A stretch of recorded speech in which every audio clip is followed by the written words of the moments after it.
Yes, you live and work and play in the Ohio River Basin. Welcome today, and we're going to be talking about a celebration of the basin coming up in June of this coming up month. I'm going to hand it over to my colleague, James Major, in a minute, who's the National Rivers Project Coordinator. I am Risa Shimoda, the Executive Director of the River Management Society, and welcome you to this discussion.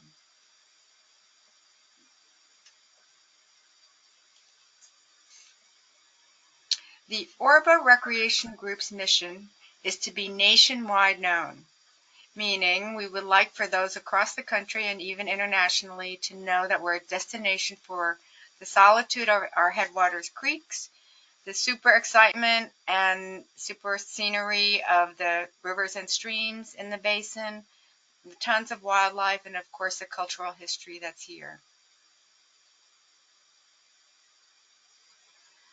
And the celebration specifically is to help create awareness of the basin's extent among residents, community leaders, and elected officials, because it's not the case in many parts of the basin. In addition, we want to increase participation in the caucus, which includes congressional members who are dedicated to addressing the critical economic, infrastructure, agricultural, and environmental and community issues in the Ohio River Basin. This year, the Ohio River Basin celebration events include 24 events across 6 states, with new events still being added. And these events include all sorts of different things, from river floats to cleanups, to plantings, to Wild and Scenic River Film Festival, to a Wild and Scenic Red River Festival on the Red River, many along the main stem. And John King has made an interactive map that you can go online and check out. And it shows the locations of all the events.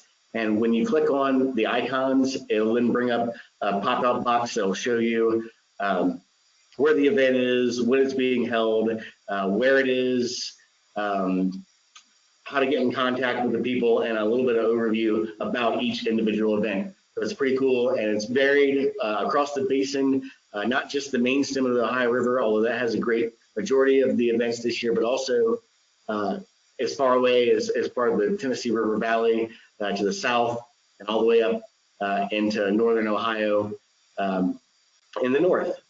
And we'd like to see these events over the years expand to even more events throughout the basin.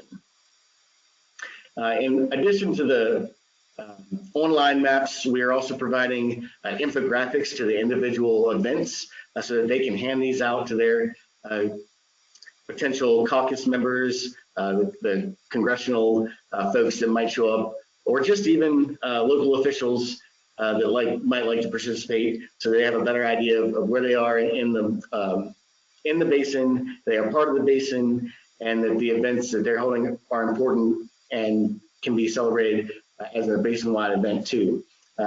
There's 204,000 square miles within the basin and includes 25 million people, so a great deal of the United States is included in this area. We also include a more specific congressional district map that shows which district is where and what state it's in. And currently we have like fewer than 1/3 of the U.S. delegates are participating in the caucus. So we'd like to see that expanded. So this is a great tool to show that even if you're not in the basin completely, like even maybe a little small part of your district is in the basin, it's still important to have that recognition. And finally, we have a localized map that shows a little bit more information about the event, its location, the major rivers that are in the area within the district, where the district is within the state in the pop-out box, as well as the major cities, so people have an idea of where these things are. So we hope these tools will help people really engage with their event and help the caucus grow. And it's important for the River Management Society because we have larger goals in the Ohio River, and we would like to see in the basin, we'd like to see this expanded over time. And one of these is that we have a National River Recreation Database, which is a database It's a geospatial portfolio of information on wild and scenic rivers, water trails, whitewater rivers, access points, and campgrounds within the United States. And be able to see the information that is held within the database. We have the National Rivers Project website, which helps you identify and explore and plan trips. And then together, these provide comprehensive river recreation management information to paddlers and resource managers. So currently, we have a lot of the rivers miles in the Ohio River Basin are already included in the National River Recreation Database and available to look at on the website. We have over 9,000 miles of floatable rivers already on the NRRD, and 97% of these are stream order 3 or plus. So that's a useful tool for being able to identify what rivers we would like to add in the future.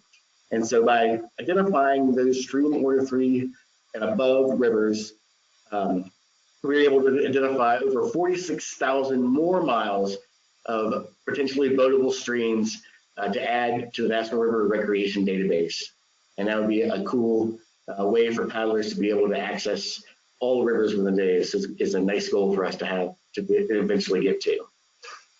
And there's so many rivers and so many cool rivers that we would like to add that we just haven't been able to yet. We're working on the Cumberland River, the Green River, the Kanawha, the Nolichucky, Tug Fork, so many cool rivers that we have within the Ohio River Basin that we like to be able to help people access and find campgrounds and access points and learn more about their rivers and be able to get on them and enjoy them. And so RMS overall for us, who we are, is we support professionals who study, protect, and manage North American rivers. And we have 7 chapters in the US and Canada with over 500 members. And we're dedicated to holistic river management. And our members include federal, state, local agency employees, educators, researchers, nonprofits, water trail organizations, and individuals that just care about rivers. And I encourage you to check out your local chapter and get in touch with the leadership there and maybe join. And we do lots of cool things, river trips, cleanups, as well in different parts of the country. We also have the River Training Center, and we also provide river management roundtables, and those are bi-monthly for the roundtables. And we also have a backlog or the back catalog of over 60 videos online. If you're a member, you're able to go back and really explore topics that are of interest to you and learn about stuff that you might not otherwise be able to access easily, but we provide that. We also have a River Studies and Leadership certificate, which includes 11 institutions nationwide, and that provides coursework towards the certificate that really helps you get prepared to join a river management profession. We also have hydropower practitioner resources, and you can find more information about all these on our website at rms.rivermanagementsite.org. And we'll have the information at the end. Upcoming trainings and discussions we have the National Wilderness Skills Institute, which is an annual training geared towards field-oriented river and wilderness managers. And then we already have well over 400 people signed up. And so it's kind of late for this year, but you want to keep that in mind going forward.